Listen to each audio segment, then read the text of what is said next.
আজ আমি আপনাদের মাঝে ফিরে এসেছি নতুন কিছু নিয়ে। আপনাদের সবার ভালোবাসা পেয়ে এই প্রথমবার আমি বড় একটি ঘটনা লেখার সাহস করছি। যারা বেশি বড় ঘটনা শুনতে চান না তাদের নিকট ক্ষমা প্রার্থনা করছি। আজকের ঘটনাটি আমি শুনেছি একজন হুজুরের কাছ থেকে। হুজুরের সাথে আমার পরিচয় হয়েছিল একটি মাহফিলে। গত ডিসেম্বর মাসের শুরুর দিকে বড় মসজিদে একটি মাহফিল হয়েছিল। বড় হুজুরের সাথে আমার সম্পর্ক ভালো থাকায় আমি ওনার সাথে মাঝে মাঝেই দেখা করতে যেতাম। সেবার মাহফিল চলছিল, আমার জানা ছিল না, তাই হুজুরের সাথে দেখা করার জন্য আমি অপেক্ষা করছিলাম মসজিদ প্রাঙ্গণে। হঠাৎ বয়স্ক একজন লোক এসে দাঁড়ালেন আমার সামনে, মাথায় টুপি আর পাঞ্জাবি গায়ে। আমাকে দেখে উনি বললেন, অনেকক্ষণ থেকে লক্ষ্য করছি আপনি এখানে দাঁড়িয়ে আছেন, আপনার গলায় ওটা কি? এখানে বলে রাখা ভালো, আমার নিজের সমস্যার জন্য আমি গলায় একটি তাবিজ ধারণ করি। 2015 সাল থেকেই আমি এটা করি।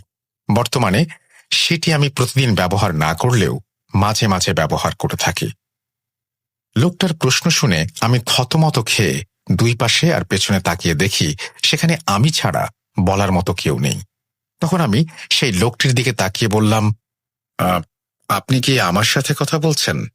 হ্যাঁ, তাবিজ কেন পড়েন? এটা আসলে তাবিজ না, এটা আল্লাহ লেখা একটা লকেট। নামাজ পড়লে আর মনে বিশ্বাস রাখলে এসব পড়তে হয় না। আপনি কে? আমাকে এত কিছু জিজ্ঞেস করছেন? আমি শহরে নতুন, মাহফিলে যোগ দিতে এসেছি অনেক দূর থেকে। আপনি তো বললেন না কেন তাবিজ পড়েন। আমি ওনাকে উত্তর না দেয়ায় উনি বললেন, আপনি কি ভয় পাচ্ছেন?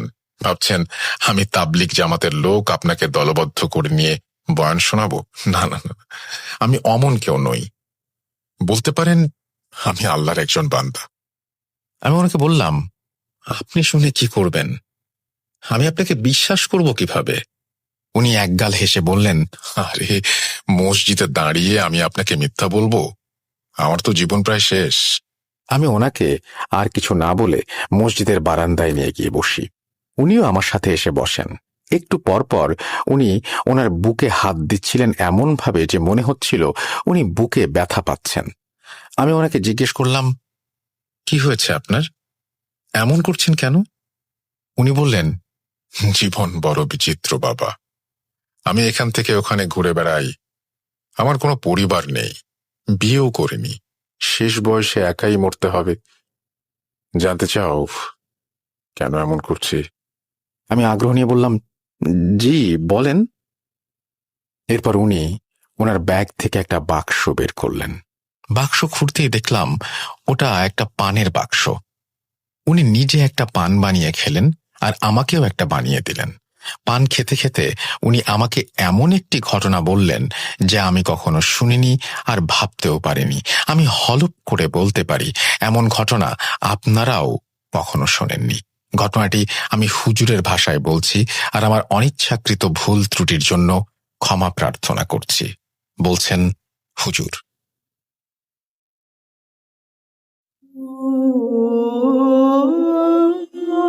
বিসমিল্লাহির রহমানির রহিম। আসসালামু আলাইকুম। আমার নাম আব্দুল আওয়াল। ছেলেবেলায় আমার আব্বু আম্মু আমাকে পড়াশোনা করাতে চেয়েছিলেন অন্য লাইনে। আমার বড় ভাই আব্দুল করিম, উনি আমার থেকে 7 বছরের বড়।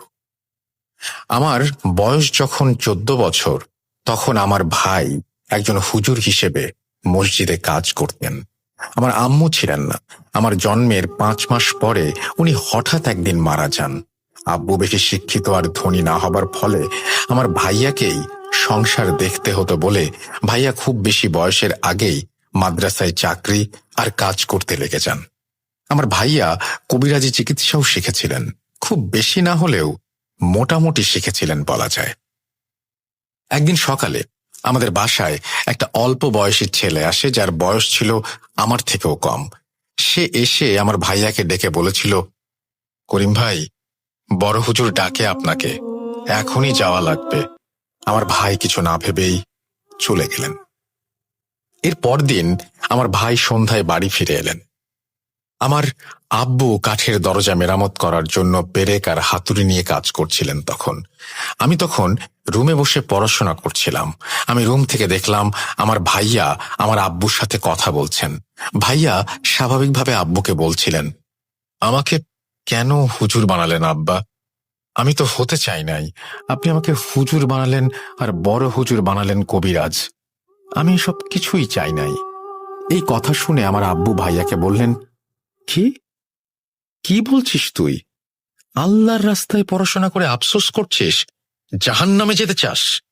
ভাইয়া তখন ওনার ঘাড় কাত করেন আর চুলকাতে চুলকাতে বলেন, যাব জাহান্নামে, তবে আপনাদের সবাইকে নিয়ে যাব। এই কথা বলে ভাইয়া আব্বুর হাত থেকে হাতুড়ি কেড়ে নিয়ে সজোরে আমার আব্বুর মাথায় একটা আঘাত করলেন। আমার আব্বু তার মাথায় হাতুড়ির বাড়ি লাগায় অজ্ঞান হয়ে যান আর মেঝে রক্তে ভেসে যায়। এরপর আমার ভাইয়া আমার রুমের দিকে তাকালেন। ওনার চাহনিটা যেন শয়তানের চাহনি ছিল। মুখ থেকে লালা ঝরছিল আর চোখ থেকে পানি। আমি আব্বুর জন্য কষ্ট পাবো নাকি নিজের জান বাঁচাবো সেই কথা ভাবতে ভাবতে দরজা বন্ধ করে দেয় রুমের। কিছুক্ষণ পর আমার ভাইয়া দরজার লক ভাঙতে থাকেন। 3-4 মিনিট হাতুড়ি দিয়ে বাড়ি দিতে দিতে লক ভেঙে উনি আমার ঘরে প্রবেশ করেন আর আমাকে মারতে আসলে এলাকার লোকজন এসে ওনাকে ধরে ফেলেন। আমি বুঝলাম যে বাসায় হাতুড়ি দিয়ে লক ভাঙার শব্দ শুনে ওনারা এসেছেন। ভাইয়া আমাকে মারতে চাইছে দেখে সেই লোক ভাইয়াকে ধরে বললেন, পালাও পালাও, যাও এখান থেকে। আমি ঘর থেকে বের হবার সময় আমার ভাই আমার হাত ধরে বাতাসের ভয়েসে আমার কানে কানে বলেন, আমরা আসবো, তোর জন্যই আসবো, তোকে সাথে নিতেই হবে, পারবি না, তুই পার পাবি না। আমি ভাইয়ার কথা শুনে এক ঝাড়া দিয়ে আমার হাত থেকে ওর হাত ছাড়িয়ে দৌড়ে রুম থেকে বেরিয়ে চলে আসি। রুম থেকে বের হয়ে আমি আব্বুর সামনে এসে দাঁড়িয়ে পড়ি আর আমার আব্বুর মৃতদেহের দিকে তাকাই। এরপর আমার ঘর থেকে আমাকে সাহায্য করতে আসা লোকটির আত্মচিৎকার শুনে আমি ভয় পেয়ে দৌড়ে বাইরে এসে আমার বয়সী একটা ছেলের সাথে ধাক্কা খাই। আমি দেখি সে এক মনে আমার বাসার সামনে দাঁড়িয়ে কি যেন দেখছিল। হঠাৎ সে আমাকে দেখে বলল, পালাও। এরপর আমি সেখানে অজ্ঞান হয়ে যাই। জ্ঞান ফিরলে আমি নিজেকে আমার ভাই যেই মাদ্রাসায় পড়তেন সেই মাদ্রাসার একটা কক্ষে নিজেকে খুঁজে পাই। আমার সামনে ছিলেন একজন হুজুর। আমার জ্ঞান ফিরতেই উনি আমাকে বললেন, আমি আসগর, এই মাদ্রাসার শিক্ষক। কি হয়েছে তোমার? তোমার বাবার ওই অবস্থা কে করেছে? তোমার ভাই কোথায়? আমি ওনার কথা শুনে ওনাকে আমার আব্বুর কথা জিজ্ঞেস করলে হুজুর আমাকে বললেন, তোমার বাবা আর এই দুনিয়ায় নেই। কেউ কোনো কিছু একটা দিয়ে এমনভাবে আঘাত করেছে যে মাথা ফেটে ভেতরে অনেকটা ঢুকে গেছে, আর এতেই তোমার বাবা মারা গেছেন। কিন্তু তোমার ভাই কোথায়? আমি হুজুরকে তখন রাতের সব ঘটনা খুলে বলি আর হুজুর আমাকে বলেন, কি বলছো? তোমার ভাইয়া? তোমার ভাইয়াকে পুলিশ খুঁজছে? এরপর আমি হুজুরকে বলি, হুজুর, ভাইয়া গতকাল কোথায় গিয়েছিল বড় হুজুরের সাথে? আসার পরে এমন অবস্থা। হুজুর আমাকে বললেন, বড় হুজুর মানে আমজাদ হুজুরের কথা বলছো?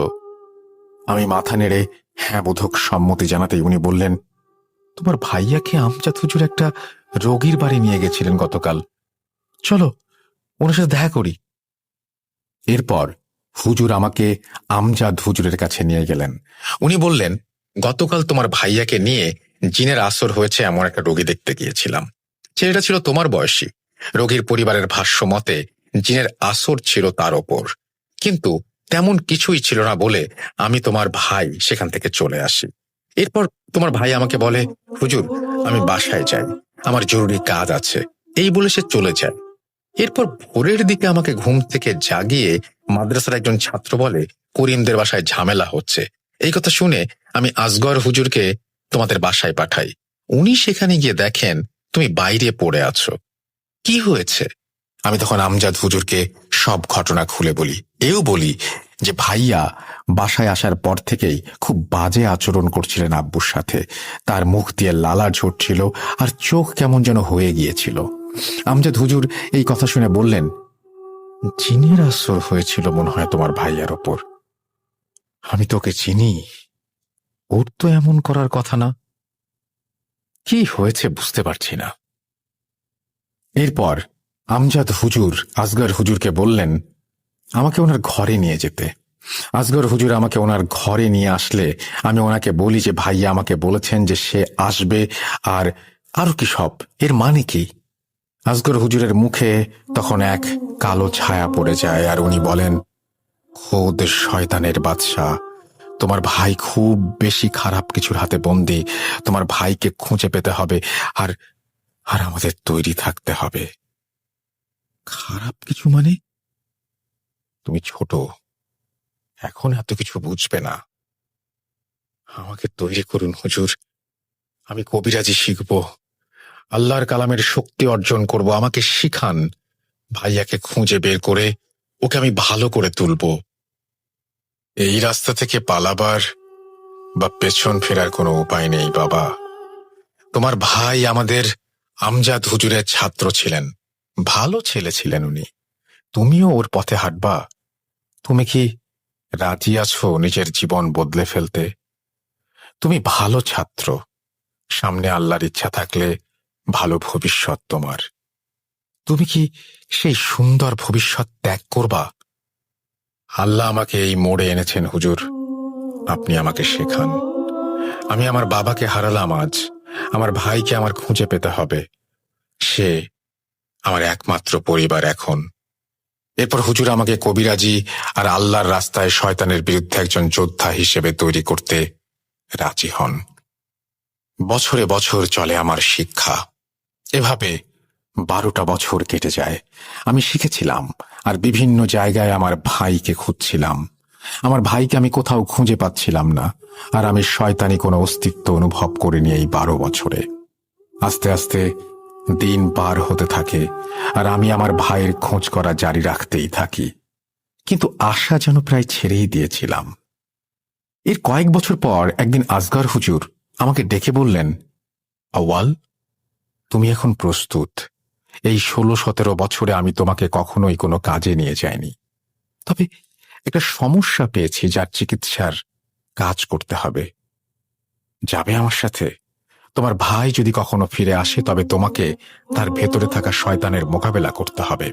তোমাকে এখন থেকেই অভ্যস্ত হতে হবে। তুমি এখন প্রস্তুত? যাবে? আমি ইনশাআল্লাহ আর অবশ্যই যাব বলে জানাই হুজুরকে। সেদিন সন্ধ্যার পর আমরা একটা বাসার সামনে গিয়ে দাঁড়াই। হুজুরের হাতে বাসার ঠিকানা লেখা কাগজ। বাসার সামনে আমার মতো বয়সী একজন ভদ্রলোক দাঁড়িয়েছিলেন। উনি আমাদের সালাম দিলেন আর জিজ্ঞাসা করলেন, আপনারাই কি কাজ করতে এসেছেন? হুজুর সালামের উত্তর দিয়ে বললেন, জি, চলুন রোগী দেখে আসি। এরপর হুজুর আর আমি সেই ভদ্রলোকটিকে ফলো করে ওনার সাথে ভেতরে গেলাম। বাসার ভেতরে গিয়ে দেখলাম একজন বয়স্ক মহিলা টেবিলের ওপর মাথা দিয়ে চেয়ারে বসে আছেন। আমাদের দেখে উনি চোখ মুছতে মুছতে বললেন, আসছেন আপনারা? আমার স্বামী, উনি কাল থেকে উদ্ভট আচরণ করছে, ওনাকে সাহায্য করেন দয়া করে। এরপর আমরা ওনাকে জিজ্ঞাসা করলাম কাল থেকে ওনার স্বামী ঠিক কি কি করেছেন। এরপর উনি আমাদের যা বললেন তা ছিল কিছুটা এমন, আমার স্বামী পাশের এলাকায় একটি মুদির দোকান করেন। খুব শান্ত স্বভাবের লোক সে। গতকাল সকালে উনি দোকানে গেলেন আর বিকালেই ফিরে আসলেন। বাসায় এসে উনি কিছু না খেয়ে না বলে বিছানায় শুয়ে পড়লেন।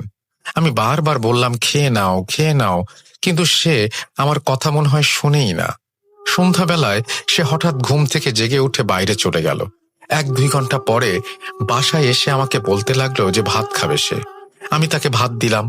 সে 2 জনের ভাত একাই খেয়ে ফেলল, আর এরপর আরো ভাত চাইল। আমি ওনাকে বলি যে আর ভাত নেই।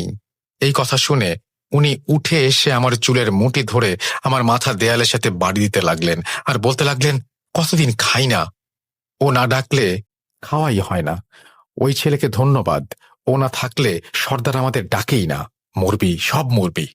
এই কথা বলে সে রান্নাঘরে গিয়ে বটি নিল, আর নিজের গলায় লাগাতে গিয়ে দরজায় কে জানি টোকা দিল জোরে। যে দেখি এই ছেলে যে আপনাদের মাত্র ভিতরে নিয়ে আসলো সে দাঁড়িয়ে আছে। দরজা খুলতেই ও দৌড়ে এসে রান্নাঘরে গেলে আমার স্বামী তার হাত থেকে বটি ফেলে দিয়ে বলল, তুই? সর্দার তোকে খুঁজছে। তোর আশেপাশে যে থাকবে তাকে মরণের স্বাদ গ্রহণ করতে হবে। এই কথা বলে সে জোরে জোরে হাসতে থাকে। এত বাজে হাসির শব্দ আমি কোনোদিন শুনিনি। এরপর এই ছেলে আর আমি আমার স্বামীকে রুমে এনে বিছানার সাথে বেঁধে দেই, আর ছেলেটা আপনাদের খবর দেয়, হুজুর দয়া করে ওনাকে বাঁচান, দোহাই লাগে। মহিলার মুখে সব কথা শুনে আমি আর হুজুর সেই ছেলেটির দিকে তাকালাম আর জিজ্ঞাসা করলাম, আপনি আপনি কি জানতেন ওনার স্বামীর সমস্যা হচ্ছে? কিভাবে জানতেন? ছেলেটি উত্তর দিল, হ্যাঁ জানতাম, কিন্তু কিভাবে সেটা জানার সময় এখন না। আগে দয়া করে ওনার স্বামীকে বাঁচান। এরপর আমরা মহিলার স্বামীর ঘরে ঢুকে দেখি ওনার স্বামী হাত পা বিছানার সাথে বাঁধা। আমাদের দেখেই উনি আমাদের গালাগাল দিতে লাগলেন আর মোটা আওয়াজে আমাদের দিকে আঙ্গুল তুলে বলতে লাগলেন, কিরে, তোরা এই কাজে জড়াস না, তাহলে তোদের অবস্থাও করিমের মতো হবে। এই কথা শুনে আমি অবাক হয়ে যাই আর দৌড়ে গিয়ে লোকটাকে জিজ্ঞেস করি, করিম? করিম ভাইকে কিভাবে চেনেন আপনি? কে আপনি? করিম এখন কোথায়? বলেন, আমাকে বলেন। আমার পাগলামি দেখে হুজুর পেছন থেকে আমাকে ধরে বলেন, আওয়াল, শান্ত হও, আমাদের ধোঁকা দিচ্ছে ও, আমাদের কাজ করতে হবে, শুরু করি চলো। এরপর আমরা বিসমিল্লাহ বলে আল্লাহর কালামের আয়াত উচ্চারণ করতে লাগলাম আর সেই ব্যক্তির গায়ে ফুঁ দিতে লাগলাম। এরপর আমরা রুমের চারপাশে আগরবাতির ধোঁয়া দিতে লাগলাম আর একটা দড়ি নিয়ে সেটিতে আয়াত পড়ে ফুঁ দিয়ে গিঁট বাঁধতে লাগলাম। আমরা যতবার গিঁট দিচ্ছিলাম ততবারই সেই ব্যক্তি ব্যথায় চিৎকার করে উঠছিল। এরপর এক পর্যায়ে সে রুমের কোনো এক কোণে তাকিয়ে একাধিক মহিলা কণ্ঠে বলতে লাগলো, সাহায্য করো, আমাকে বাঁচাও, সাহায্য করো, আমাকে বাঁচাও। রুমের এক কোণে তার তাকানো দেখে আমরাও সেদিকে তাকাই, কিন্তু কাউকে দেখতে পাই না। এরপর সেই ব্যক্তি হাত পায়ের বাঁধন ছিঁড়ে আসগর হুজুরের উপরে এসে লাফ দেন আর ওনার গলা টিপে ধরেন।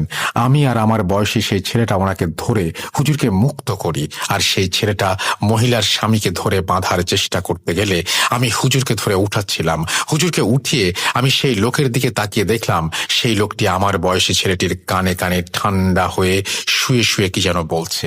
আমি আর হুজুর এই দেখে জলদি লোকটিকে বেঁধে ফেলি আর সেই ছেলেটিকে আমি টান দিয়ে আমার সামনে এনে বলি, কি বলছে শয়তান আপনাকে? বলুন আমাকে, আমার ভাইকে নিয়ে কিছু বলছে, বলুন। সেই ছেলেটি আমার দিকে ফ্যাল ফ্যাল করে তাকিয়েছিল, কিন্তু কিছু বলল না। তখন হুজুর আমাকে ধমক দিয়ে বলল, আওয়াল, তুমি এখানে চিকিৎসা করতে এসেছো নাকি তোমার ভাইকে খুঁজতে? বের হও সবাই ঘর থেকে, বের হয়ে যাও সবাই। হুজুরের মুখে এই কথা শুনে আমি সেই ছেলেকে নিয়ে বের হয়ে আসি রুম থেকে। রুম থেকে বের হয়ে আমি হাতে তসবিহ নিয়ে জিকির করতে থাকি। প্রায় 7-8 মিনিট পর রুম থেকে হুজুর বের হয়ে আসেন। বের হয়ে শুনি বললেন, সমস্যার সমাধান হয়ে গেছে, আওয়াল চলো মাদ্রাসায় ফিরে যাই। এই কথা বলে উনি আমার হাত ধরে আমাকে নিয়ে চলে যাচ্ছিলেন। আমি দেখলাম হুজুর যেন হাঁটতে হাঁটতে পড়ে যাচ্ছেন। আমি ওনাকে ধরে জিজ্ঞেস করলাম, হুজুর আপনি ঠিক আছেন? কি হয়েছে আপনার? হুজুর বললেন, আওয়াল, এই কবিরাজি কাজটা খুব কঠিন আর ক্ষতিকর। যতবার তুমি শয়তানের মোকাবেলা করতে তার মুখোমুখি হবে, ততবার সে তোমার ভেতর থেকে জিকে বসবে। সে তোমার মনকে খেয়ে ফেলবে আস্তে আস্তে। আমার বয়স হচ্ছে, এই চাপ আমি আর নিতে পারছি না, শরীরটা খারাপ লাগছে বাবা। আর হ্যাঁ শোনো, এই যেই ছেলেটাকে দেখলে সে খুব খারাপ কিছু একটাকে আহ্বান করেছে, ভুগতে হবে আমাদের সবাইকে। সাবধান, তুমি ওই ছেলের থেকে দূরে থাকবে, আর পারলে এই কাজটাও ছেড়ে দাও। এই কথা বলে হুজুর আমাকে নিয়ে মাদ্রাসায় ফিরে এলেন। সেদিন মাদ্রাসায় ফিরে আমি শুয়ে পড়লাম। আমার ঘরে এসে ভাবছিলাম, এই ছেলেটা কিভাবে বুঝলো মহিলার স্বামীর সমস্যা? মহিলার স্বামী বা আমার ভাইকে কিভাবে চেনেন? ছেলেটার কানে কানে সে কি বা বলেছিল? এইসব ভাবতে ভাবতে আমি ঘুমিয়ে যাই।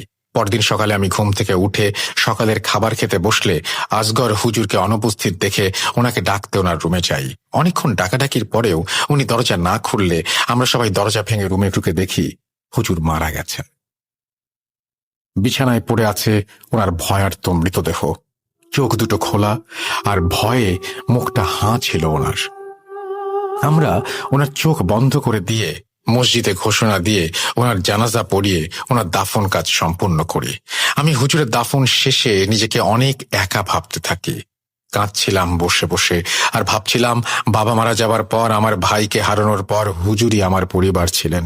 আমাকে আল্লাহ নেক রাস্তায় জ্ঞান দান করেছেন উনি আমাকে কবিরাজি শিক্ষা দিয়েছেন, আর উনি আমাকে একা রেখে চলে গেলেন। প্রচন্ড মন খারাপের সময় আমি দেখলাম মাদ্রাসার গেইটের সামনে গতকালের সেই আমার বয়সী ছেলেটি দাঁড়ানো। ওকে দেখে আমার কেন যেন খুব রাগ হচ্ছিল। আমি ওকে বললাম, কেন এসেছেন আপনি, কি চান? ছেলেটি আমাকে বলল, আমার নাম ইমরান। গতকালকে হুজুরের করা কবিরাজি কাজ করেনি। মহিলার স্বামী এখনো শয়তানের কবজায়। হুজুরকে ডাকুন, আপনাদের সাহায্য দরকার। আমি কষ্টে আর দুঃখে ওনাকে বলি, কোথা থেকে নিয়ে আসবো হুজুরকে? মৃত ব্যক্তি কি ফিরে আসে? হুজুরের সাথে এটাই আমার প্রথম কাজ ছিল। এর আগে উনি কাজ করে ফিরে এসেছেন, কখনোই এমন অসুস্থ হননি। আর এবার এতই অসুস্থ হলেন যে একেবারে মারা গেলেন। এরপর উনি আমাকে বললেন, ইন্না লিল্লাহ। আল্লাহর দরবারে কে কখন ডাক পায় জানি না, তবে আজ একজনকে আপনি বাঁচাতে পারেন। দয়া করে চলুন। ওনার কথা শুনে আমি রেগে গেলে উনি বলেন, আপনিও তো কবিরাজ, শিক্ষা কেন নিয়েছেন? মানুষের উপকার করতে না? তাহলে পিছিয়ে যাচ্ছেন কেন? ওনার কথা শুনে আমি অনিচ্ছা সত্ত্বেও রাজি হয়ে যাই মহিলার স্বামীকে দেখতে। আমি আর ইমরান মহিলার বাসায় গিয়ে ওনার স্বামীর রুমে প্রবেশ করি। মহিলার স্বামী ঘুমিয়েছিলেন।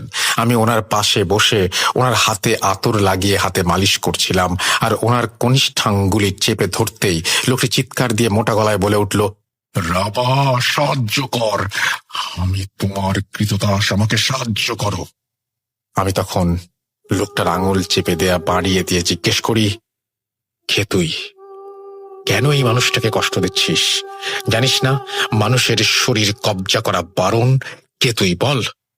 সে আমার দিকে তাকিয়ে আমাকে হাতের ইশারায় আমার কান তার মুখের দিকে আনতে বলে। আমি কান তার মুখের দিকে আনলে সে ফিসফিসিয়ে বলে, রাবা আল সালাম, সে এসেছে, তোর ভাই তোর জন্য আসছে, সে এবার তোকে নিয়ে যাবে, প্রস্তুত হ। এই কথা শুনে ক্রোধে আমি তাকে জিজ্ঞেস করি, রাবা আল সালাম? এই রাবা আল সালাম কে? কেন তুই তার নাম বললি? আমার ভাইয়ের সাথে ওর সম্পর্ক কি? আমার এই কথা শুনে ইমরান লোকটি গলায় হাত দিয়ে বলে, কোথায় আল সালাম, কোথায়? ইমরানের এই কথা শুনে আমি অবাক হয়ে গেলেও আয়াত পড়া থামাইনি। আমি আয়াত পড়া এরপর আরো বাড়িয়ে দেই, আর আঙুলে চাপ দেওয়ায় বাড়িয়ে দিলে লোকটি জোরে রাবা রাবা বলে চিৎকার করতে করতে বমি করে দেয়। লোকটির বমির রং ছিল একেবারে কালো। আমি বুঝতে পারলাম লোকটির ভেতরে থাকা শয়তান হয়তো চলে গেছে। আমি লোকটির জ্ঞান ফিরিয়ে খেজুর খাইয়ে ওনার উপর জিনের ভর এখনো আছে কিনা পরীক্ষা করে বুঝলাম যে না, লোকটি এখন সুস্থ। এরপর আমি আর ইমরান সেই মহিলার বাসা থেকে বের হয়ে এসে একটি চায়ের দোকানে বসলাম। বলে রাখা ভালো যে হুজুরের মতো কাজ করলেও আর মাদ্রাসায় থাকলেও আমি মাদ্রাসার বাইরে কখনোই টুপি বা পাঞ্জাবি পরে যেতাম না। গেঞ্জি আর প্যান্ট পরেই আমি বের হতাম, কারণ আমি চাইতাম না কেউ আমাকে হুজুর বলে সম্বোধন করুক আর পোশাকের জন্য সম্মান করুক। ইমরানকে আমি আমার চায়ের দোকানে নিয়ে বসলে ইমরান আমাকে বললেন, আব্দুল করিম আপনার বড় ভাই। আমি হতভম্ব হয়ে ওর দিকে তাকিয়ে বলি, হ্যাঁ, আপনি কি করে জানলেন? রাবা আল সালাম শুনে আপনি কেন এমন পাগলের মতো আচরণ করলেন? কি সে? এরপর উনি আমাকে বললেন, ও একটা জিন, শয়তান। ওর সাথে আমার অনেক পুরাতন সম্পর্ক। আমি ওকে জিজ্ঞেস করি যে ও যদি জিন হয় তবে ওই মহিলার স্বামীর শরীর থেকে কার কাছে সাহায্য চাচ্ছিল? ইমরান আমাকে বলল, কার কাছে সাহায্য চাইছে আমি জানি না। রাবা কে জানেন? আমি ইমরানের কথার আগামাথা কিছুই বুঝতে পারছিলাম না, তাই ওকে সবকিছু খুলে বলতে বলি, যেহেতু আমার ভাইয়ের নামটাও এখানে জড়িয়েছিল আর আমার ভাইকে খুঁজে পাওয়ারও আশা চমক দিচ্ছিল তখন। ইমরান আমাকে যা বলল তা শুনে আমার মাথা কাজ করা বন্ধ করে দিয়েছিল। রাগ, ক্ষোভ, কষ্ট, দুঃখ সবই আমি অনুভব করছিলাম একসাথে। পরের ঘটনাটি আমি ইমরানের ভাষাতেই বলছি। আমার বয়স তখন 12 কি 13। আমার জন্মের পর থেকেই একটা ক্ষমতা ছিল, আমি খারাপ কিছুর অস্তিত্ব বুঝতে পারতাম, মাঝে মাঝে দেখতেও পারতাম। কিন্তু আমার কথা আমার মা আর আমার দাদু ছাড়া কেউ বিশ্বাস করত না। আমার বাবা এই জন্য অনেক বকাঝকাও করতেন।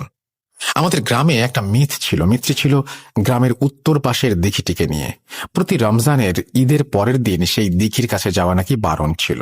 কারণ সেই দিঘিতে নাকি ৫-৭ বছর আগে একজন বয়স্ক লোক নিজের গলা কেটে আত্মহত্যা করেছিল। আশ্চর্যের বিষয় হলো, যেই লোকটি সেদিন গলা কেটে দিঘিতে ঝাঁপ দিয়েছিল, সেদিন থেকে টানা ২ দিন লোকটি দিঘির মাঝে ভেসেছিল জীবিত অবস্থায়। দিঘির পানি অনেক গভীর থাকলেও মনে হতো যেন লোকটি দিঘির মাঝখানে গলা কাটা নিয়ে দাঁড়িয়ে আছে। গ্রামের মানুষ ভয়ে ২ দিন পর লাঠিসোঁটা নিয়ে মাছ ধরার ট্যাটা দিয়ে সেই লোকটির দিকে ছুঁড়ে মারে, তাকে পানিতে ডুবিয়ে দেয়। পরের বছর একই দিনে একই ঘটনা আবার ঘটে। এরপর থেকে ঈদের পরের দিন সেই দিঘির কাছে কেউ যেত না। যারাই সেই দিঘিতে মারা যেত, তারা ডুবে যাওয়ার আগে একটা কথাই বলতো, সেই রাবা আল সালাম আসছে। এরপর থেকে প্রতি ঈদের দিন সেই দিঘির কাছের মসজিদে মিলাদ ও দোয়া মাহফিল হতো, যেন এই ঘটনা না ঘটে।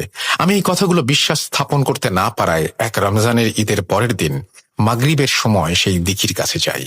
দিঘির কাছে যেতেই আমি দেখতে পাই কালো একটি অবয়ব সেই দিঘির পানির মাঝখানে দাঁড়িয়ে আছে। আমি ভয় পেয়ে যাই আর চোখের ভুল ভেবে সেখান থেকে চলে আসি। সেদিন রাতে আমি খুব বাজে কিছু একটার অস্তিত্ব অনুভব করি। কেউ যেন বাতাসের আওয়াজে আমাকে বলছে, আমাকে তোর ভেতরে আসতে দে, আমি তোর সাথে মিলে মানব জাতি শেষ করে দেব। সেদিন রাতের বেলা আমি একটি স্বপ্ন দেখি যে হঠাৎ কেউ আমাদের ঘরের দরজা খুলছে। শব্দ পেয়ে বিছানা থেকে উঠে দেখি আমার আম্মু দরজা খুলে বেরিয়ে যাচ্ছিলেন। তিনি আমার থেকে অনেকটাই সামনে চলে এসেছিলেন। এরপর আমি দেখলাম আমার আম্মু দিঘির পাড়ে চলে এসেছেন হাঁটতে হাঁটতে।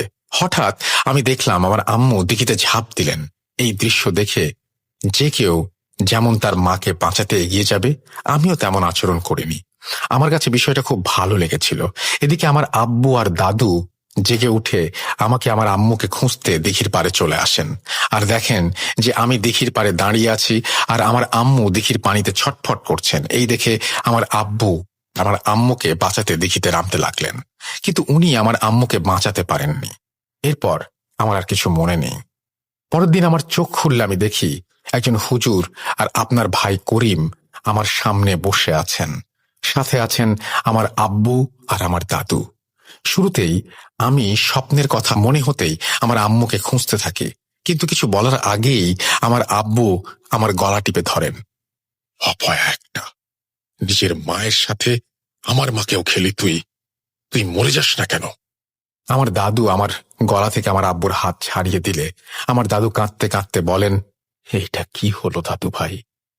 তুমি তোমার আম্মুকে পানি থেকে তোলার চেষ্টাও করলা না? তুমি দিঘির পাড়ে দাঁড়িয়ে হেসে ফেটে পড়ছিলা। তোমার বাবা তোমার আম্মুকে দিঘি থেকে তোলার আগেই সে মারা গিয়েছিল। তোমার মাকে বাসায় এনে দেখি তোমার দাদির ঘরে চালার বাঁশের সাথে জড়িয়ে পেঁচিয়ে নিজের জীবন দিয়ে দিয়েছে। কেন দাদু ভাই, কেন তুমি দিঘির পাড়ে গেলা? এরপর আমি মনে মনে ভাবি, এসব তাহলে স্বপ্ন ছিল না, বাস্তব। নিজেকে চরম দোষী ভাবতে ভাবতে কিছু বলার আগেই আপনার ভাই আর হুজুর আমাকে পরীক্ষা করে আমার আব্বু আর দাদুকে বললেন, এই ছেলের ভেতর কোনো জিনের বাস নেই, ও সম্পূর্ণ সুস্থ, আপনারা চিন্তা করবেন না। এই বলে আপনার ভাই আর হুজুর চলে যান। সেদিন রাতের বেলা আমি আমার ঘুমের মাঝে আবারও আমার ঘরে বাজে কিছুর অস্তিত্ব টের পাই। এরপর আমি ঘুমের মাঝে স্বপ্ন দেখি একটা বাড়ি, যার বাইরে ভয়ার্ত নজরে এক ছেলে দাঁড়িয়ে আছে বাড়িটির দিকে তাকিয়ে। এরপর আমি বিছানা থেকে উঠে হাঁটতে লাগলাম। আমার ঘোর ভাঙল একটা ছেলের ধাক্কায়। আমি তখন দেখলাম যে ছেলের ধাক্কায় আমার ঘোর ভাঙল সেই ছেলেটি একটু আগে দেখা আমার স্বপ্নের মতো একটি বাড়ির সামনে দাঁড়িয়ে বাড়ির দিকে তাকিয়ে আছে। হঠাৎ দেখলাম ছেলেটি অজ্ঞান হয়ে মাটিতে পড়ে গেল। এরপর কয়েকজন লোক আমাকে আর ছেলেটিকে ধরাধরি করে নিয়ে যাচ্ছিল। এমন সময় ঘর থেকে সকালে আসা করিম হুজুর অর্থাৎ আপনার ভাই বেরিয়ে আসলেন। ওনার হাতে একটি বটি আর গায়ে রক্ত লাগানো ছিল। ওনাকে দেখে সবাই ভয়ে এদিক ওদিক ছোটাছুটি করতে লাগলো। করিম হুজুর আমার সামনে এসে দাঁড়ালেন। ওনার চোখ ঝুলে গিয়েছিল আর জিভ অনেকখানি মুখ থেকে বেরিয়ে গিয়েছিল। উনি আমাকে ফিসফিস করে বললেন, আসবো, তোর জন্য আসবো। আগে তোর ভাইকে মারবো, পরে তোকে জিম্মায় নিব।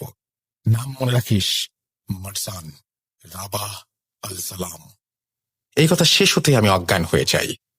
সকালে উঠে দেখি আমি আমার দাদুর কোলে শুয়ে আছি। আমার দাদু আমাকে জানালেন যে গত রাতে আমাকে কি অবস্থায় পাওয়া গিয়েছিল।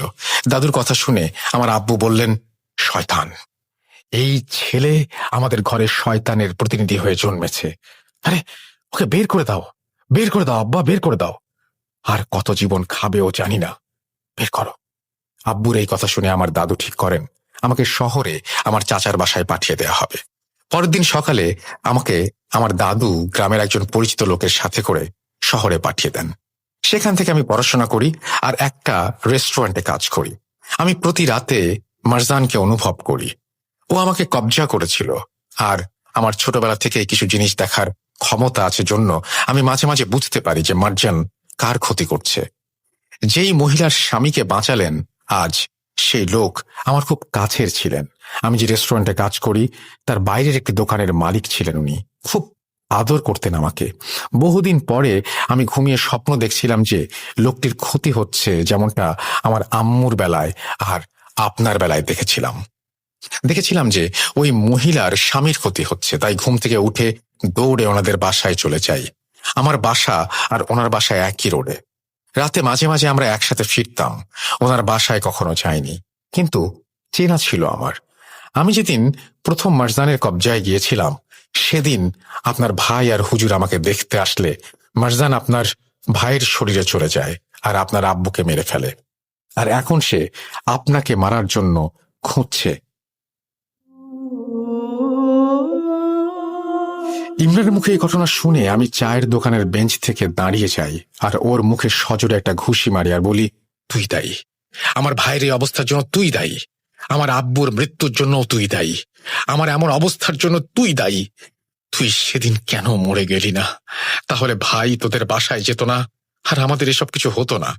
আমি ইমরানকে মেরেছিলাম জন্য চায়ের দোকানে থাকা বাকি লোকেরা কি হয়েছে জানতে এলে ইমরান ওনাদের দূরে পাঠিয়ে দেন আর আমাকে বলেন, আমি মানছি এটা আমার দোষ। আমার জন্যই আজ এতগুলো মানুষ কষ্ট পাচ্ছে। এখন একটাই উপায়, যদি না চাই যে আর কেউ আমাদের মতো কষ্ট পাক, তাহলে আপনার ভাইকে খুঁজে বের করতে হবে আর মারজানকে শেষ করতে হবে। ইমরানের কথা শুনে আমি নিজেকে কিছুটা শান্ত করি। বলি, এই 12-13 বছর ধরে আমি নিজেও আমার ভাইকে খুঁজছি, কই খুঁজে তো পাচ্ছি না। এরপর ইমরান আমাকে বলেন, আমরা দুজন মিলে এখন থেকে করিম ভাইকে খুঁজব। তখন আমার মাথায় একটা প্রশ্ন উঁকি দেয়। আমি ইমরানকে জিজ্ঞাসা করি, আচ্ছা, মহিলার স্বামী উনি কেন বারবার সাহায্য চাচ্ছিলেন? রাবাল সালাম বলছিলেন। মারজানের ঘটনা বুঝলাম, কিন্তু সে রাবাল সালামকে? আমি যতটুকু জানি রাবাল সালাম আরবি শব্দ, এর মানে অন্ধকারের সর্দার। উত্তরে ইমরান বলে যে এই বিষয়ে সে কিছু জানে না। আমি ইমরানকে আবার জিজ্ঞাসা করি, মারজান যদি আমার ভাইয়ের শরীরে থাকে, তাহলে মহিলার স্বামীকে কে কবজায় নিল? এর উত্তর ইমরানের জানা ছিল না। সেদিন চায়ের দোকান থেকে বের হয়ে আমি আর ইমরান বাসায় চলে যাই। রাতের বেলা আমি আমজাদ হুজুরের ঘরে গিয়ে ওনাকে সবকিছু খুলে বললে উনি আমাকে বলেন, আওয়াল, এসবের কিছুই আমি জানতাম না। তোমার ভাই আমার জন্য ওই জায়গায় গিয়েছিল, কিন্তু একটা বিষয় খেয়াল করেছ? আমিও কিন্তু গিয়েছিলাম, আমার কিন্তু কিছু হয়নি। আমি হুজুরকে আর কিছু না বলে নিজের ঘরে চলে আসি। আমি ঘুমিয়ে গিয়েছিলাম।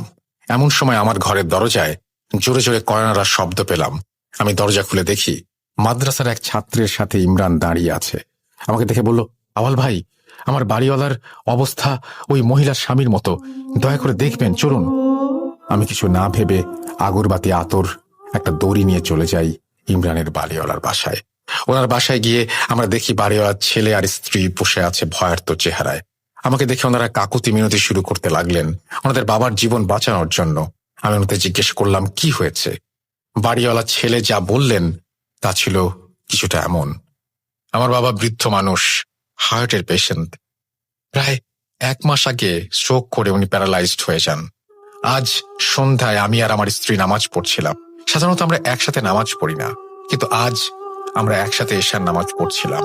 আমি ইমাম হিসেবে শব্দ করে সূরা পড়ছিলাম। হঠাৎ আমাদের রুমে আমার আব্বু ঢুকলেন আর আমাদের দুইজনের গলা টিপে ধরে জায়নামাজ থেকে ফেলে দিলেন। আমাদের নামাজ ভঙ্গ হয়ে যায়। আমি একেবারে অবাক হয়ে যাই যে আব্বা তো প্যারালাইজড, হেঁটে এখানে কিভাবে এলেন। এরপর আমার আব্বার চোখ উল্টে যায় আর উনি রান্নাঘরে চলে যান। রান্নাঘর থেকে উনি একটা বটি নিয়ে রাবা না কি যেন একটা বলে ওনার নিজের গলায় চালাতে নিলে আমি আর আমার স্ত্রী মিলে ওনাকে ধরে ফেলি। এরপর বাসার সবার চেঁচামেচি শুনে পাশের বাসার মানুষ চলে আসে আর আব্বাকে ওই অবস্থায় দেখে ভয়ে চলে যায়। একমাত্র ইমরান আমাদের সাহায্য করে আর আমার আব্বাকে রুমে বেঁধে রেখে আপনাকে আনতে যায়। কিছু একটা করুন ভাই, আমার আব্বাকে বাঁচান। আমি ওনাদের কথা শুনে আল্লাহর নাম করে প্রবেশ করি ওনাদের আব্বার রুমে। আমাকে দেখে ইমরানের বাড়িওয়ালা মোটা গলায় বলে, তুই আবার এসেছিস? তোর ভাইয়ের মতো তুইও মরতে চাস? তোর ভাইকে আমরাই মেরেছি, এবার তুইও মরবি। বাড়িওয়ালার মুখে এই সমস্ত কথা শুনে আমি প্রচন্ড রেগে যাই। ইমরান ওনার হাত ধরে ফেলে, আর আমি ওনার সামনে গিয়ে জিজ্ঞেস করি, আমার ভাই কোথায়?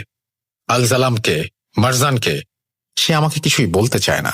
এরপর আমি তার হাতে আতর লাগিয়ে কনিষ্ঠাঙ্গুলি চেপে ধরে আয়াত পড়তে লাগলে সেও রুমের এক কোণায় তাকিয়ে বলতে থাকে, রাবা আল সালাম, সাহায্য করো, আমাকে সাহায্য করো, এই দুজনকে মেরে ফেলো, দয়া করে মেরে ফেলো। এরপর আমি হাতের চাপ কমিয়ে দিয়ে বলি, আমি তোকে কষ্ট দেব না, তুই আমাকে বলবি রাবা আল সালামকে, মারজানকে। এরপর বাড়িওয়ালার শরীরে থাকা শয়তান আমাকে সব বলতে রাজি হয়। সে আমাদের বলল যা কিছুটা এমন, রাবা আল সালাম মানে, রাবা মানে সর্দার, আল সালাম মানে অন্ধকার। ও আমাদের সর্দার, আমাদের প্রভু, আমরা তার দাস, ওর কেনা গোলাম আমরা। মারজানি হচ্ছে রাবা আল সালাম, ওর আদেশেই আমরা মানুষের শরীরে কবজা করি। ও আমাদের নেতা, নেতা যা বলবে আমরা তাই শুনি। আমি তখন ওকে জিজ্ঞেস করি, ও যা বলবে তাই শুনবি? ওর এত ক্ষমতা থাকলে মানুষকেও নিজে কবজা না করে তোদের মাধ্যমে কবজা করাচ্ছে কেন? বল আমাকে। আর আমার ভাই কোথায়? এরপর সে মুচকি হেসে বলল, 13 বছর আগে তোর ভাই মারা গেছে, ওকে আল সালামই মেরেছে। এই কথা বলে সে হঠাৎ রুমের এক কোণে দাঁড়িয়ে হাত জোর করে কাঁদতে কাঁদতে বলে, মাফ করে দাও, মাফ করে দাও আমাকে, আমি কষ্ট সহ্য করতে না পেরে ওদের সব বলে দিয়েছি, ক্ষমা করো আমাকে। এই বলে বাড়িওয়ালা কাতরাতে থাকে। এরপর আমি ওনাকে জিজ্ঞাসা করলাম, আপনি কার সাথে কথা বলছেন? কে ওখানে? উনি চিৎকার দিয়ে বলেন, মারজান। ওনার এই কথা শুনে আমার রুহ কেঁপে ওঠে তখন। এরপর আমি কিছুক্ষণ চুপ থেকে ওনাকে আবার জিজ্ঞেস করি, মারজান? তখন ইমরানের দিকে আঙুল তুলে বলে, এইখানে। এই বলে সে বমি করে দেয় মহিলার স্বামীর মতো। এরপর আমি বুঝতে পারি জিনটা তাকে ছেড়ে গেছে। বাড়িওয়ালা বাসা থেকে বের হয়ে আমি ইমরানকে নিয়ে মাদ্রাসায় চলে আসি আর আমজাদ হুজুরের সাথে এই বিষয়ে কথা বলি। আমজাদ হুজুর আমাকে বলেন, দেখো, এটা খুব অন্যরকম একটা সমস্যা, আমি আগে শুনিনি। আমার যা ধারণা সেটা হচ্ছে মারজান একজন সর্দার, আর সে শাগরেদদের দিয়ে অন্য মানুষের শরীর কবজা করায়। কিন্তু কেন করে সেটা আমার জানা নেই। ইমরানের বোঝার ক্ষমতা আছে, মনে হয় সেই ক্ষমতা সে দখল করার জন্য এসব করছে। আমি হুজুরকে জিজ্ঞেস করি, তাহলে অন্যান্য ব্যক্তিদের কেন সে কবজা করছে? উত্তরে বললেন, হয়তো এই কাজ সে নিজের শক্তি বাড়াচ্ছে ইমরানের শরীর কবজা করার জন্য। এরপর আমি হুজুরকে বলি, হুজুর, সে বলল আমার ভাই করিম মারা গেছে আমার বাবাকে মারার রাতেই, তাহলে মারজান এখন কোথায় আছে? কাউকে কবজা করে রেখেছে নাকি নিজে থেকেই কাজ করছে? হুজুর আমাকে এই প্রশ্নের কোনো উত্তর দিতে পারেননি। আমার মন সেদিন থেকে অনেক খারাপ ছিল। আমি শয়তানের কথায় বিশ্বাস করি না, তাই আমার ভাই মারা গেছে তা আমি মানতে নারাজ। কিন্তু এও ভাবছিলাম, শয়তানটা যখন সবকিছু বলেই দিয়েছে, তাহলে আমার ভাইয়ের কথাটাই বা মিথ্যা বলবে কেন? আর সত্যি বললেই, যেহেতু মারজান ওকে কষ্ট দিয়েছে, সে মিথ্যা বলছে না। এসব ভাবতে ভাবতে আমি নিজের সাথে স্নায়ুযুদ্ধ করছিলাম। পরের দিন আমি ইমরানের বাসায় যাই আর ওকে বলি, আচ্ছা ইমরান, আপনার গ্রামেই তো সেই মিথ প্রচলিত যে রমজান মাসের ঈদের পরদিন সেই গ্রামের উত্তরে দেখিতে যাওয়া বারণ। তাহলে আপনার গ্রামের মানুষদের জিজ্ঞেস করলেই তো এর রহস্য জানা যাবে। উৎপত্তি যেহেতু আপনার গ্রামেই, চলেন আপনাদের গ্রামে যাই। ইমরান আমার কথায় রাজি হয়, আর এরপর আমরা দুজন মিলে ইমরানদের গ্রামের বাড়িতে যাই। ইমরানের গ্রামের বাড়িতে গেলে ইমরানের বাবা ইমরানকে দেখেই ক্রোধে ওনাকে মারতে চলে আসেন। শয়তান, তুই আবার এসেছিস, এবার কার জান নিবি? অপয়া একটা, চলে যা। এরপর ইমরানের দাদু ঘর থেকে বের হয়ে আসেন আর ইমরানের বাবাকে শান্ত করে আমাদের ভেতরে নিয়ে যান। আমরা দুপুরের খাবার খাই। এরপর ইমরান ওর দাদুকে মারজানের কথা জিজ্ঞেস করতেই ইমরানের দাদু আমাদের বলেন, বের হয়ে যা আমাদের বাসা থেকে, ওই নাম এখানে নিবা না, আমি কিছু জানি না। তখন আমি ইমরানের দাদুকে আমার পরিচয় দিই আর বলি, 12-13 বছর আগে যে দুইজন হুজুর ইমরানকে দেখতে এসেছিল, ওনাদের মাঝে একজন ছিলেন আমার ভাই, আর এখান থেকে যাবার পর ওনার কি অবস্থা হয়েছিল সেটাও আমি ওনাকে জানাই। এরপর উনি শান্ত হন আর আমাদের একটা ডায়েরি দেন আর বলেন, মারজানকে নিয়ে যত কিছু জানার চেষ্টা আমি করেছি সব এখানে লেখা আছে, একটা ঠিকানাও আছে। আমাকে তো লোকে কিছু বলে নাই, তোমাদের বললেও বলতে পারে, যে দেখো। এরপর আমি আর ইমরান দাদুর ডায়েরি পড়ে যতটুকু জানতে পারি তা ছিল এমন, মারজান একটা জিন যে ধারণা মতে প্রথম একজনের উপর হাজির হয় যার নাম মোহাম্মদ ইফতেখার উদ্দিন। কোনো কারণ ছাড়াই ওনার আচরণ বদলে যায়, আর উনি একদিন রাতের বেলা রান্নাঘর থেকে বটি নিয়ে দিঘির সামনে গিয়ে নিজের গলা কেটে দিঘির মাঝখানে চলে যান আর দাঁড়িয়ে থাকার মতো করে ভেসে থাকেন। 2 দিন ওইভাবেই ভাসার পর গ্রামবাসী তাকে ডুবিয়ে দেয়। ইফতেখার উদ্দিনের ঠিকানা সেই ডায়েরিতে লেখা ছিল, আর সেই ঠিকানা অনুযায়ী আমরা পাশের গ্রামে গিয়ে ইফতেখার উদ্দিনের বাড়ি খুঁজে বের করি। বাড়িতে ছিল ইফতেখার উদ্দিনের ছেলে আর ইফতেখার উদ্দিনের স্ত্রী। ওনারা আমাদের আসার কারণ জিজ্ঞেস করলেন। আমরা ওনাদের কারণ বললে ইফতেখার উদ্দিনের স্ত্রী আমাদের দূর দূর করে বাসা থেকে তাড়িয়ে দিলেন আর বললেন, আর কারো জান দিতে যাব না, যাও তোমরা। আমরা চলেই যাচ্ছিলাম হতাশ হয়ে, ঠিক তখন পেছন থেকে ইফতেখার উদ্দিনের ছেলে আমাদের ডাক দিয়ে বললেন, ভাই দাঁড়ান, কথা আছে। এরপর উনি আমাদের দিঘির পাড়ে নিয়ে যান আর বলেন, ভাই আমার আব্বা খুব ভালো মানুষ ছিলেন, এটা লোকে বলতো, আমি তো দেখি নাই ওনারে। আমি তখন আমার মায়ের পেটে, যখন আব্বা নিজের গলা কেটেছে।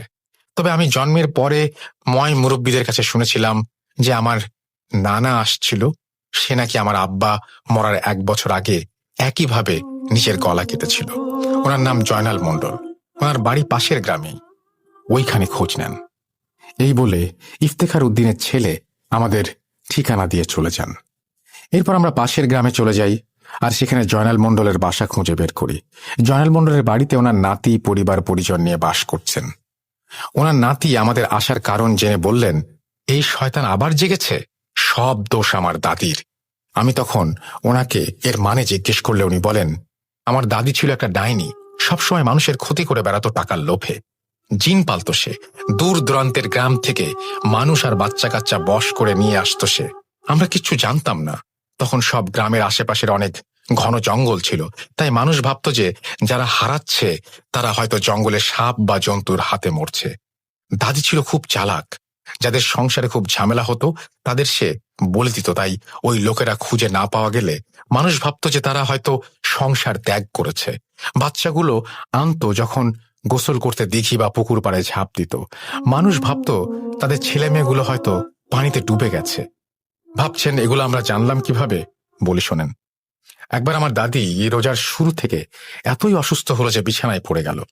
বলে না, রোজার সময় শয়তান বন্দি থাকে, তার শয়তান জিনগুলোও বন্দি ছিল। ঈদের পরের দিন সকালে দাদি আমার দাদাকে সব খুলে বলছিল, কারণ ওনার পালা জিনগুলো নাকি এতদিন বলি না পেয়ে খুব রেগে আছে আর ওনাকে এখনই মারতে চায়। শেষ সময়ে নিজের ভুল বুঝে দাদি আল্লাহ আর দাদুর কাছে মাফ চেয়েছিল। সেই রাতের বেলা দাদি 2 গ্রাম পরে দিঘিতে যেয়ে নিজের গলা কেটে দিঘিতে ভাসিয়ে দিয়েছিল। 2 দিন 3 দিন পর সে মরেছিল। এরপরে সেই জিন আমার দাদাকেও মেরেছে। পরে আমার ফুপা ইফতেখার উদ্দিনও মরেছে। ওনারা 2 জনই ঈদের পরের দিন ওই দিঘির আশেপাশে গিয়েছিল। এরপর থেকে ওই দিঘিতে ঈদের পরের দিন আর কেউ যায় না। এই হলো ঘটনা।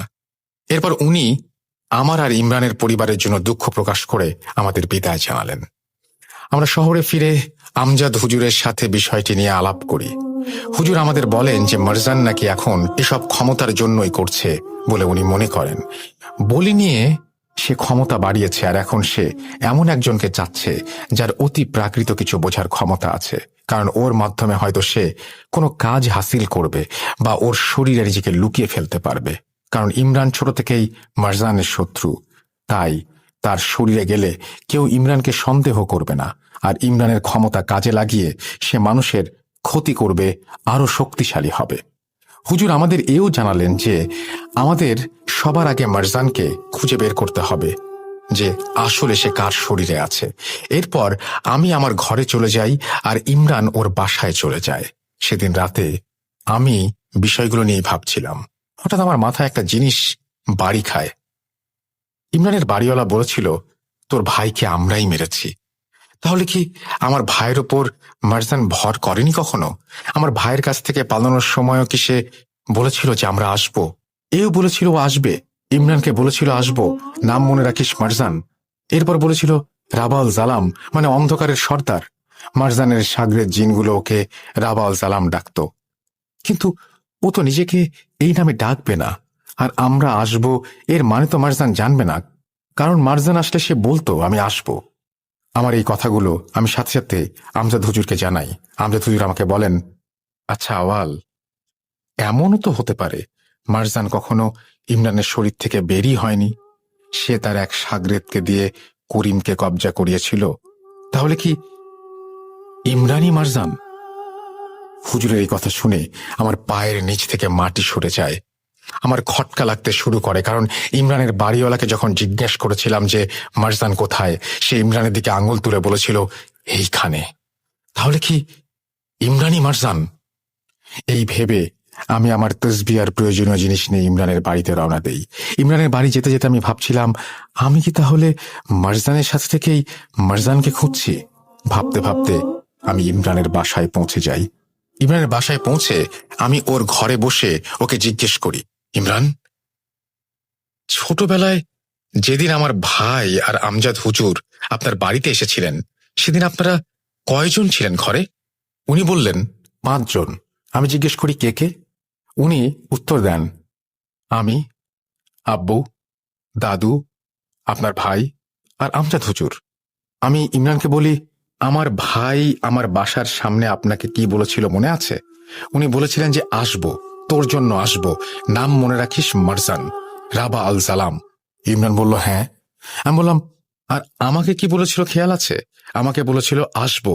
প্রথমত, মারজান নিজেকে রাবা আল সালাম বলবে না, কারণ এটা ওর নাম নয়, আর ওর উপাধিও শাগরেদ জিন্দা ওকে দিয়েছে। দ্বিতীয়ত, আমাকে আমার ভাইয়ের মাধ্যমে সে বলেছে আমরা আসব, কিন্তু এটা যদি মারজান নিজে হতো সে বলতো আমি আসব, আমরা কেন বলবে?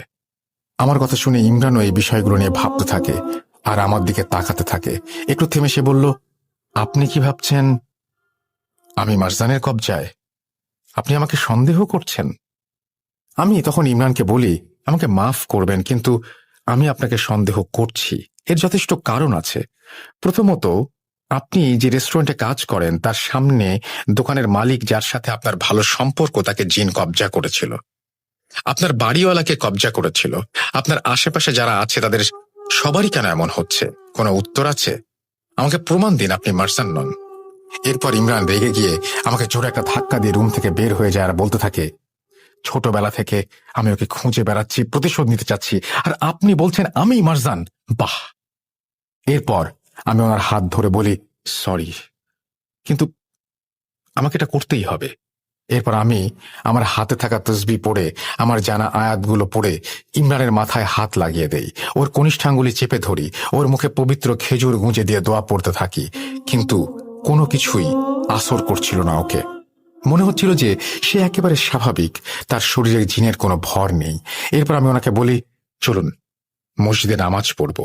আমরা দুজনে একসাথে নামাজ পড়ি। এরপর আমি নিশ্চিত হই ইমরান মারজান নয়।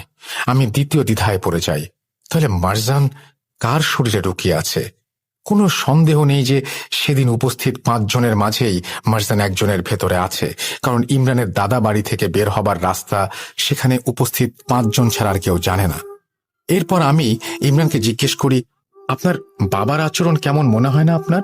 যেমন মারজানের গোলাম জিন্দা আপনাকে দেখতে পাবে না, তেমনি আপনার আব্বাও আপনাকে দেখতে পারে না, উনি নয় তো?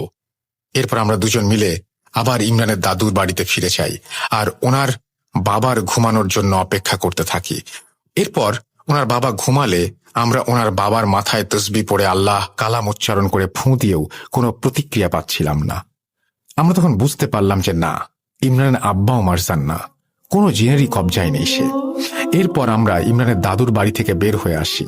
এরপর আমজাদ হুজুরের সাথে আমি এই বিষয়ে কথা বলি। হুজুর আমাকে বলেন, আমি আসলে বুঝতে পারছি না কি হচ্ছে এসব। সবাই যদি সুস্থ থাকে তাহলে মারজান গেল কোথায়? আমি এর উত্তর জানতাম না। এভাবেই ভাবতে ভাবতে দিন কেটে যাচ্ছিল। হঠাৎ একদিন ইমরান মাদ্রাসায় এসে আমাকে ডাকতে লাগলেন। আমি ওনাকে কি হয়েছে জিজ্ঞেস করলে উনি আমাকে বললেন, ভাই, আমার বাসার একজন মেম্বারের এবার সেইম অবস্থা, আসুন সাহায্য করুন। আমি আমার তসবিহ আর বাকি জিনিসপত্র নিয়ে চলে যাই ভাইয়ের সাথে। রাস্তায় যেতে যেতে আমি ওনাকে জিজ্ঞেস করি কি হয়েছে ওনার বাসায় মেম্বারের। উনি আমাকে বলেন, আমি আর আমার এক বন্ধু রুম নিয়ে সেই বাসায় থাকি। আমরা দুইজন একই রেস্টুরেন্টে কাজ করি। আজ সন্ধ্যার পর বাসায় ফিরে দেখি সে আয়নায় নিজের মাথা ফাটিয়েছে আর আয়নাও ভেঙে ফেলেছে। রান্নাঘরে যেতে নিচ্ছিল দেখে আমি রান্নাঘরের দরজা বন্ধ করে দিয়ে এসেছি। বাসায় পৌঁছে ইমরান ভাইয়ের রুমে প্রবেশ করতেই ইমরান ভাইয়ের বন্ধু ভারী গলায় বলে উঠলেন, কিরে, খুঁজে পেলি না? রাবাকে এত সহজে খুঁজে পাবি না, তোরা মরবি। আল-সালাম, এই দুজনকে মেরে ফেল, দয়া করে মেরে ফেল। আমি এরপর তসবি আর আয়াত পড়ে ইমরান ভাইয়ের বন্ধুকে জিজ্ঞাসা করলাম, কে তুই, নাম বল। এরপর এক ঝটকায় আমাকে আর ইমরানকে ছিটকে ফেলে দিল। আমরা নিজেরা সামলে উঠে ওনাকে বাঁধবার জন্য দড়ি খুঁজছিলাম। ইমরান ভাই দড়ি আনতে রুম থেকে বের হয়ে যায়। উনি বের হবার সাথে সাথেই রুমের দরজা লেগে যায়। কোনোভাবে দরজা খুলছিল না। একে একে রুমের ভেতরে আমিও ভয় পাচ্ছিলাম। এরপর আমি দেখলাম ইমরান ভাইয়ের বন্ধু বিছানায় গিয়ে বসলেন। উনি আমাকে মোটা আওয়াজে বললেন, এখন থেকে আমাদের সাথে প্রথমবার দেখা হলে তোর কলিজায় চাপ দেব, তুই কষ্ট পাবি, তোর সারা শরীর ব্যথায় স্রোত বয়ে যাবে, ছুরিকাঘাত হবে। দ্বিতীয়বার আমাদের দেখলে তোর কলিজার রক্ত তোর নাক দিয়ে বের হয়ে আসবে। তৃতীয়বার আমাদের দেখলে তুই মরবি। এই বলে সে হাসতে লাগলো আর আমার বুকের ভেতর প্রচন্ড ব্যথা অনুভব করতে থাকলাম। মনে হচ্ছিল আমার হৃৎপিণ্ড কেউ ছিঁড়ে ফেলছে। আমার শরীরের শিরায় শিরায় ব্যথা অনুভব করতে লাগলাম। এক পর্যায়ে আমি অজ্ঞান হয়ে গেলাম। এরপর আমার চোখ খুলতে আমি দেখি আমার সামনে ইমরান ভাই আর তার বন্ধু বসে আছে। আমি কি হয়েছে জিজ্ঞাসা করলে ইমরান ভাই কিছু বলতে পারেনি। এরপর ইমরান ভাইকে আমি একটু সাইডে নিয়ে গিয়ে ওনার বন্ধুর কথা জিজ্ঞেস করলে উনি বলেন, আপনি তো কাজ করেছেনই, আমার বন্ধু তো বমি করে নর্মাল হয়ে গেছে। এই কথা শোনার পর আমি মাদ্রাসায় ফেরার প্রস্তুতি নই, কিন্তু রুম থেকে বের হবার আগেই বুকের ব্যথায় পড়ে যাই। ইমরান ভাই আমাকে বারবার জিজ্ঞেস করেন কি হয়েছে। আমি তা ওনাকে কিছু বলিনি। এরপর আমি একটা রিকশায় করে মাদ্রাসায় ফিরি। মাদ্রাসায় ফিরে আমি আমজাদ হুজুরের সাথে বসে কথা বলছিলাম। আমি ওনাকে একবার জিজ্ঞেস করলাম, হুজুর, যারা কবিরাজি করেন তারা কি কিছু অনুভব করেন বা ক্ষতিগ্রস্ত হন? হুজুর আমাকে বললেন, আসলে আল্লাহর কালাম সব থেকে শক্তিশালী। ভালোভাবে নিয়ম মতো কাজ করলে কিছুই হবে না, কিন্তু কেউ যদি এদের নিয়ে একেবারে আচ্ছন্ন হয়ে যায় আর ওদের সাথে বারবার যুদ্ধে জড়ায় তাহলে ক্ষতি হতে পারে। এরপর হুজুর আমার সাথে অন্যান্য বিষয়ে কথা বলার মাঝে থেমে গেলেন আর বললেন, আওয়াল, তুমি আমাকে এটা জিজ্ঞেস করলা, কি হয়েছে বলো আমাকে, তুমি কিছু অনুভব করছো? আমি হুজুরকে কোনো উত্তর না দিলে একটা ধমক দিলেন তিনি। এরপর আমি চুপ থাকলে উনি আমাকে বললেন, এই এক শয়তানের পেছনে জীবন দিতে চাচ্ছ তুমি? নিজের জীবন নিয়ে ভাবো, এসব থেকে সরে আসো, এখনো সময় আছে। শয়তান তোমাকে গ্রাস করে নিচ্ছে, কি হয়েছে বলো। এরপর আমি হুজুরকে ইমরান ভাইয়ের বন্ধুর বলা কথাগুলো বললে উনি আমাকে বলেন, প্রমাণ পাচ্ছ, মরে যাবা তুমি এইভাবে? আমি আজকে ইমরানকে ডেকে বলে দিব যে তুমি আর এসবে নেই। আমি কোনো কথা না বলে চলে আসি সেদিন হুজুরের ঘর থেকে।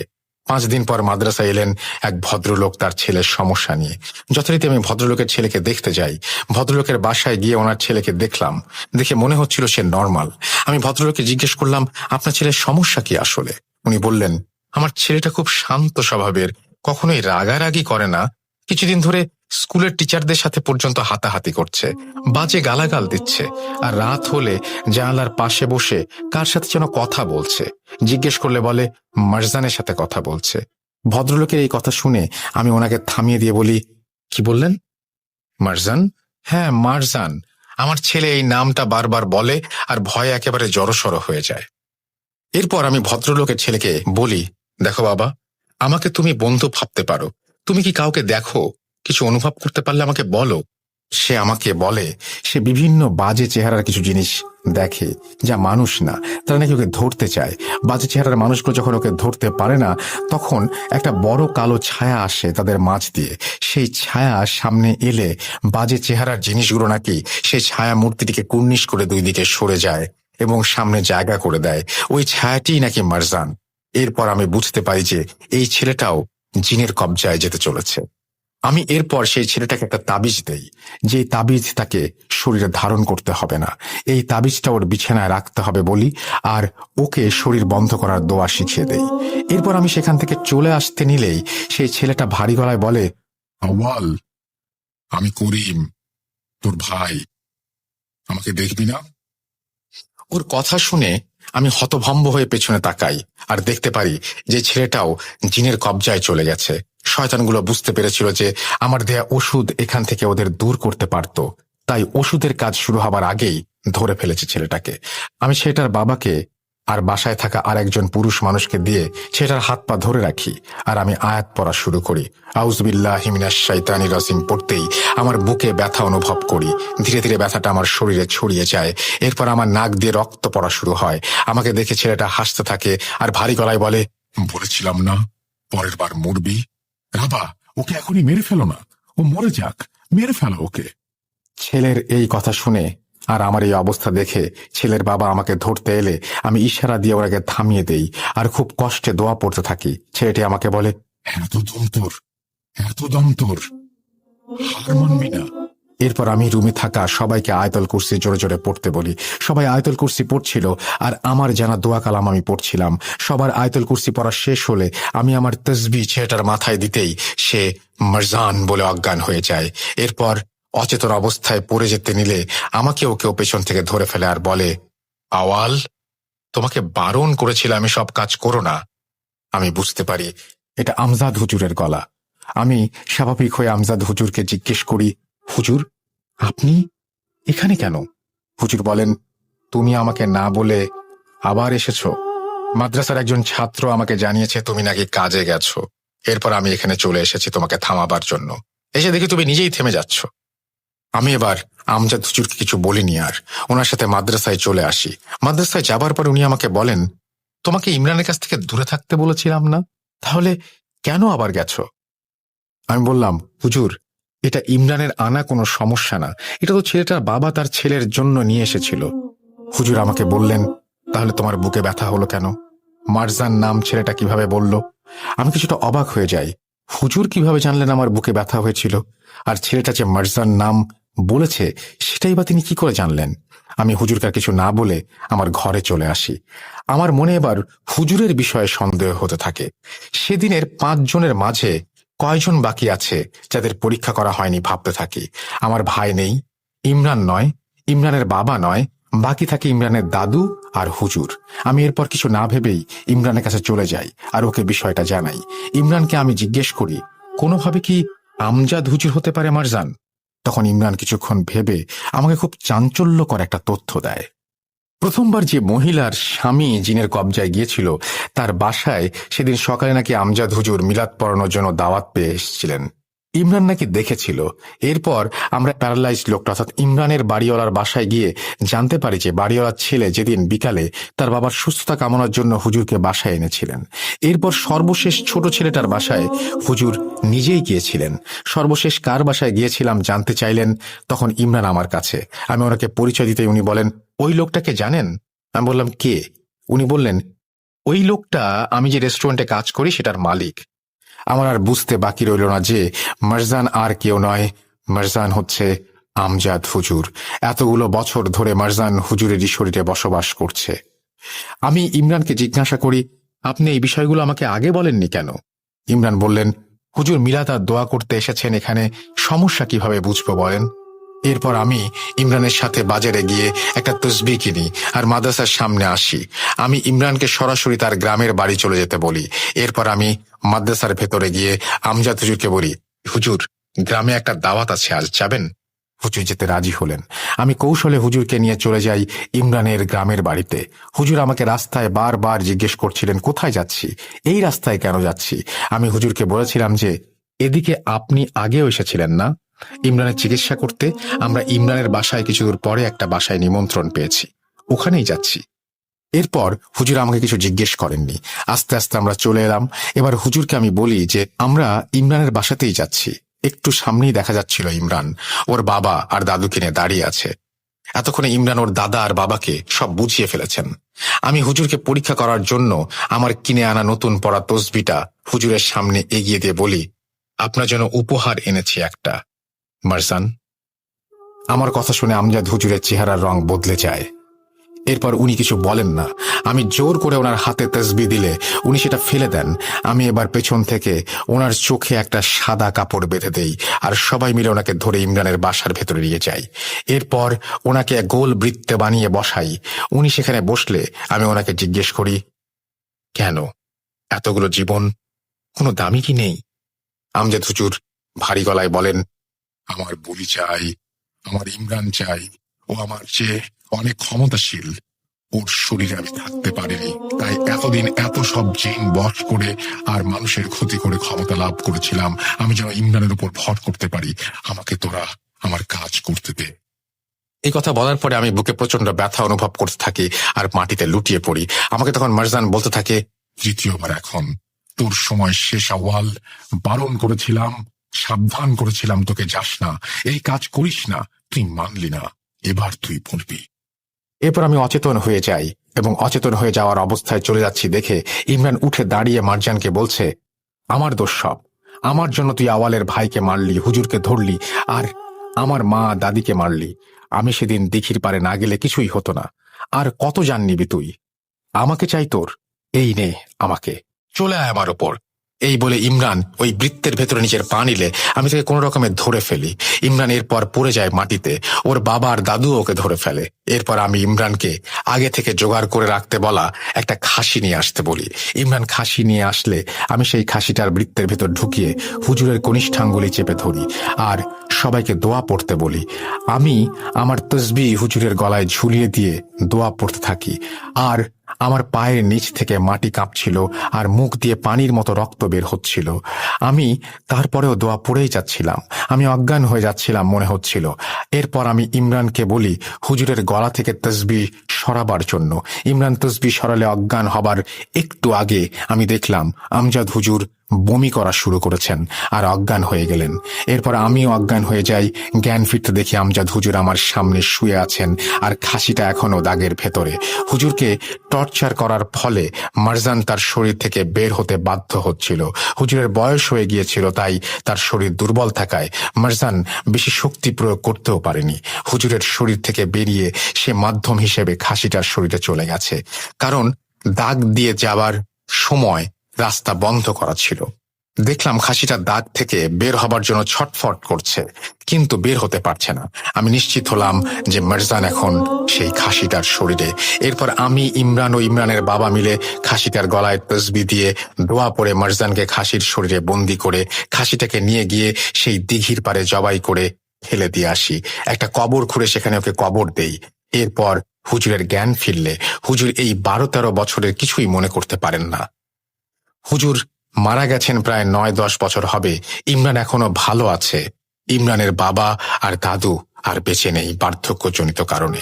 এরপর আমাদের কারো আর কোনো রকমের সমস্যা হয়নি, কিন্তু কেন যেন আমি এই বুকের ব্যথা আর শরীরের ব্যথা আজও অনুভব করি। এই বলে আওয়াল হুজুর তার ঘটনা শেষ করেন। রাত প্রায় 11টা। আমি আগামীকাল ওনার সাথে আবার দেখা করব বলে ওনাকে জানাই।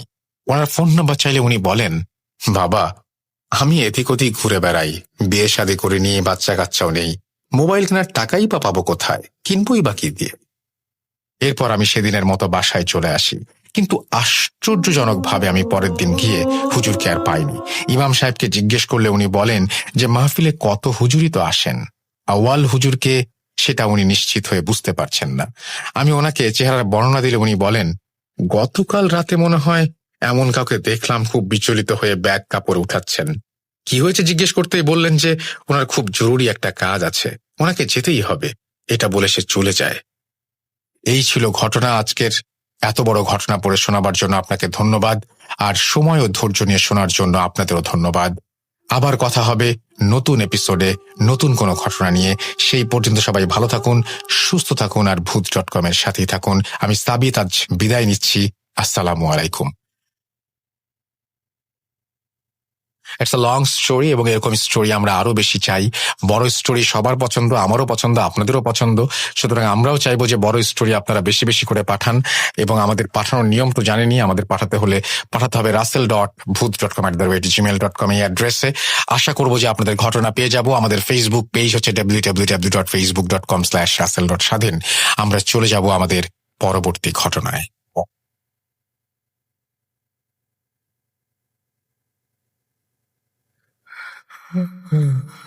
কেন কেন তুমি এসো? আমি শুধু তোমার সাথেই থাকতে চাই। কিভাবে সম্ভব? মৃতদের এই পৃথিবীতে থাকতে নেই। তুমি তুমি চলে যাও, চলে যাও, প্লিজ চলে যাও। সবটাই কি আমি শুনি, নাকি অন্য জগতের কেউ কখনো হাজির হয়ে যায় চোখের বালিতে? Vote.com with Russell. যেভাবে লেখা আছে আমি সেভাবেই শেয়ার করছি। আসসালামু আলাইকুম রাসেল ভাই এবং প্রিয় লিসেনার্স, আশা করি আপনারা সবাই ভালো আছেন। আমি মোহাম্মদ আরিফুল ইসলাম, আছি যশোর থেকে। এরপর প্রায় 1.5 মাস পেরিয়ে গেল, কিন্তু আমি আর একটা অক্ষরও লিখতে পারিনি। ঠিক এভাবেই লেখাটা পড়ে আছে আমার ফোনের নোটপ্যাডে। চেয়েছিলাম আমার জীবনের এক কালো অধ্যায়ের কথা শেয়ার করব আপনাদের সাথে, কিন্তু পারিনি। কেন লিখতে পারিনি তার কারণটা অনেক বড়, তাই ধাপে ধাপে সেগুলোর দিকে এগিয়ে যাব। কিন্তু এবার আমি একা নই। জীবনের সেই অন্ধকার আচ্ছন্ন অধ্যায়ের কথা সবার সামনে তুলে ধরতে আমার পথযাত্রী হয়েছে আপনাদের ভালোবাসার আরো 3 জন, সাবিত আলম, সিফাত আলম এবং মোস্তফা আলম রোমান ভাই। চলুন না